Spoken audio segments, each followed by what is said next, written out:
तर अमरावतीतील रुग्णालयात व्हेंटिलेटरचा स्फोट होऊन 3 नवजात चिमुकल्यांचा जीव गेलाय। मात्र ज्या कंपनीचे व्हेंटिलेटरचा स्फोट झालेला आहे त्याच कंपनीचे तब्बल 10,000पेक्षा जास्त व्हेंटिलेटर्स सध्या राज्यभरातील शासकीय रुग्णालयांमध्ये आहेत।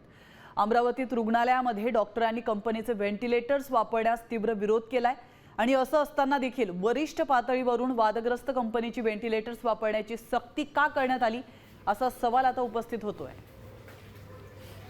पहिली घटना घडली त्यावेळेस सुद्धा त्याच कंपनीचं ते व्हेंटिलेटर होतं।